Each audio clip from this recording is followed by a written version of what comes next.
Hoje iremos falar sobre nazismo aqui no canal Origens e Poder. Ele é de esquerda ou de direita? No século XX, o mundo testemunhou o surgimento de uma das ideologias mais violentas e destrutivas da história, o nazismo. O nazismo foi um regime político que dominou a Alemanha entre 1933 e 1945, liderados por Adolf Hitler e pelo partido chamado Partido Nazista, cujo nome completo era Partido Nacional Socialista dos Trabalhadores Alemães. Esse movimento surgiu em um momento de profunda crise na Alemanha. Após a derrota na Primeira Guerra Mundial, o país enfrentava uma pobreza extrema, humilhação internacional e instabilidade política provocada pelo Tratado de Versalhes. Foi nesse cenário que Hitler começou a ganhar apoio popular. Ele prometia restaurar o orgulho nacional alemão, recuperar a economia e unir o povo sobre uma identidade comum. Mas o nazismo não era um projeto político. Era também uma ideologia profundamente marcada pelo racismo, pelo ultranacionalismo e pelo antissemitismo, que culminaria em tragédia gigantesca como o Holocausto, na Segunda Guerra Mundial. E é justamente por essa causa de complexidade que surge uma discussão até hoje. Afinal, o nazismo era de esquerda ou de direita? Alguns argumentam que o nazismo teria características de esquerda. Um dos principais argumentos é o próprio nome do partido, Nacional Socialista. Além disso, o regime defendia forte intervenção do Estado na economia, controle de empresas e mobilização econômica para atender os interesses do próprio governo. Por outro lado, alguns historiadores classificam o nazismo como um movimento de extrema-direita. Isso porque ele combatia violentamente o comunismo e o socialismo marxista, exaltava o nacionalismo radical, defendia hierarquias raciais e mantinha alianças com setores industriais e conservadores da sociedade alemã.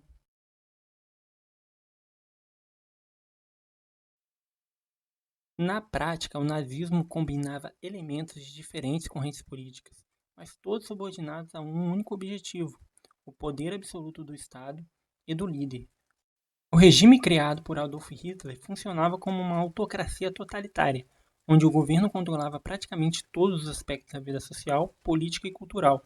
Por isso, muitos historiadores defendem que o nazismo deve ser entendido como um fenômeno político próprio, uma ideologia autoritária, ultranacionalista e totalitária, que não pode ser simplificada apenas dentro da esfera de esquerda e direita. A própria prática do regime nazista mostra essa contradição. Hitler conhecia e chegou a ler as obras de Karl Marx, mas perseguiu violentamente marxistas e comunistas quando chegou ao poder. Ao mesmo tempo, fez alianças políticas com setores conservadores e nacionalistas da sociedade alemã para consolidar o seu governo. Por outro lado, mesmo mantendo relações com grandes industriais no início do regime, o Estado nazista também interveio fortemente na economia em diversos momentos. Empresários alemães foram presos, perseguidos ou executados quando eram vistos como uma ameaça ao Estado. Essas contradições mostram que o nazismo não seguia uma lógica ideológica pura, mas sim uma lógica de poder. Tudo, economia, política, sociedade e até cultura, deveria estar subordinado ao Estado e à vontade do líder.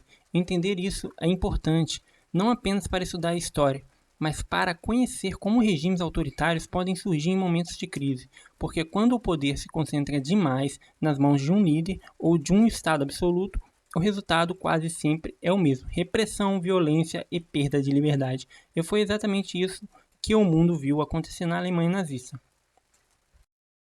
Ainda assim, até hoje, muitas pessoas tentam encaixar o nazismo apenas em rótulos simples, como esquerda ou direita.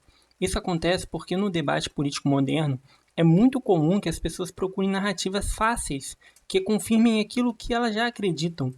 Em vez de estudar um contexto histórico completo, muitos acabam reduzindo fenômenos complexos a explicações rápidas que cabem em disputas ideológicas atuais, mas a história raramente é simples. Ideologias, regimes e acontecimentos históricos são cheios de contradições, disputas internas e contextos específicos.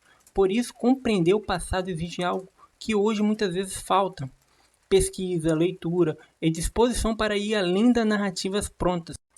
E apenas assim evitaremos os mesmos erros para um futuro.